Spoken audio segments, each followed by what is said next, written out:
Magandang araw sa lahat. Narito ang aking pangalawang akademikong gawain para sa Phil 303. Kasaysayan na pag-unlad ng panitikang Pilipino. Bago pa man dumating ang mga mananakop sa ating bansa, ay may sarili na tayong panitikan na hindi maikakailang yumayabong pa ito sa kanilang pagdating. Sa panahong pre-colonial, ang ating mga ninuno ay may sarili ng panitikan bago pa dumating ang mga Kastila dito sa Pilipinas.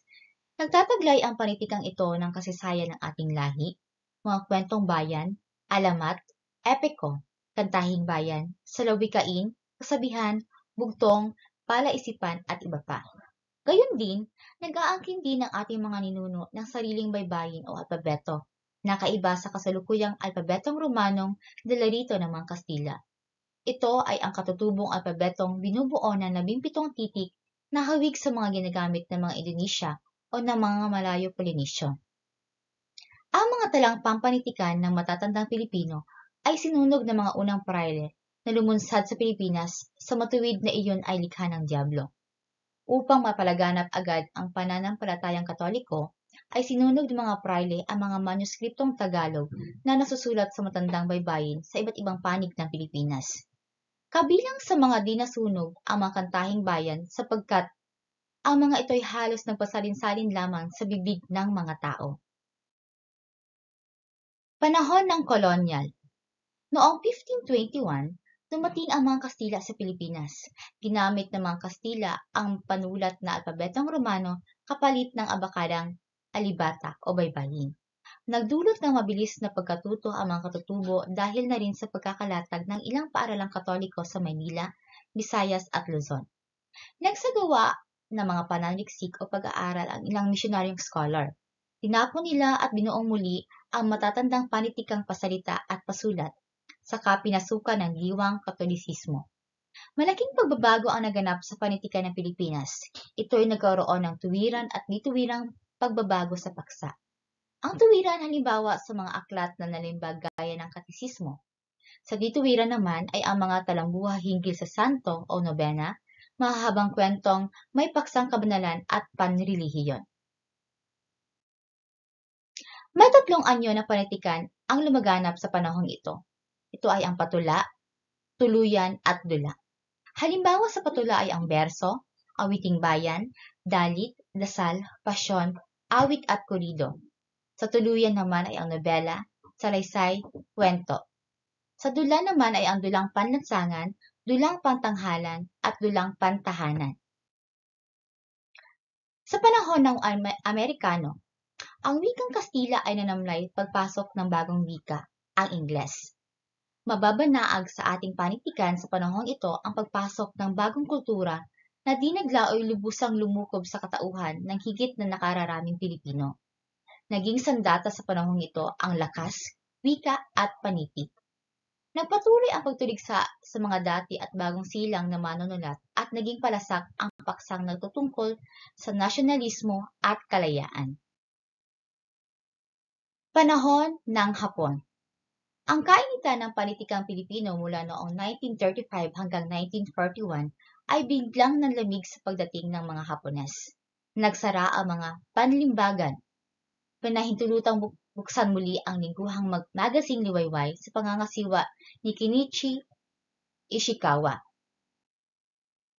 Sunod na ding binuksan ang pahayagang Taliba. Lumabas din ang ilang tulang Tagalog nakakahawig sa haiku at tanaga ng mga Hapones. Ang haiku ay binubuo ng 17 pantig na may tatlong taludtod, 575. Ang tanaga naman ay may 4 na taludtod na ang bawat taludtod ay may 7 pantig. Nabigyan ng pagkakataon ang mga bagong manunulat sa panahong ito na sumulat ng kahit anong paksa maliban sa politika. Panahon ng Kalayaan. Ang pagbabagong pampanitikan sa panahong ito ay naging kapansin-pansin, lalong tumindi ang paglaganap ng pambansang kamalayan. Nagkaroon ng aklat katipunan sa akdang tula na pinasimulaan ni Alejandro G. Abadilla. Sumigla ring muli ang panitikan sa pagtatag ng mga samahan sa iba't ibang larangan tulad ng Kadipan, PETA at Dramatic Philippines. Naging paksain sa panitikan ang pagsasamantala at pagmamanibis sa mga wala o have-nots. Ginagamit ng mga kabataan ang campus journal sa pagmumulat at pagsisiwalat ng katiwalian sa pamahalaan sa mga akdang sinusulat. Ang mga manunulat sa panahon ng kalayaan ay sina Severino R. Reyes, Dr. Jose Rizal, Francisco Balagtas o kilala rin bilang Francisco Baltazar at si Pascual H. Poblete, ama ng pahayagan. Panahon ng bagong lipunan. Ang paglikha ng awiting Pilipino, ang lingguhang pagtatanghal ng mga konsyerto, ballet at mga dula sa Cultural Central of the Philippines, gayon din ang mga lecture series sa sining at panitikan.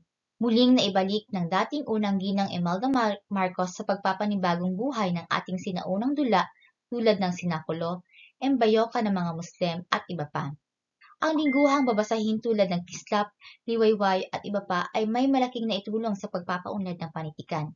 Naging lagusan ito ng manunulat upang mailathala ang kanilang mga akda. Tahasang masasabi na nagdigning dito ang panitikang Pilipino sa panahong ito.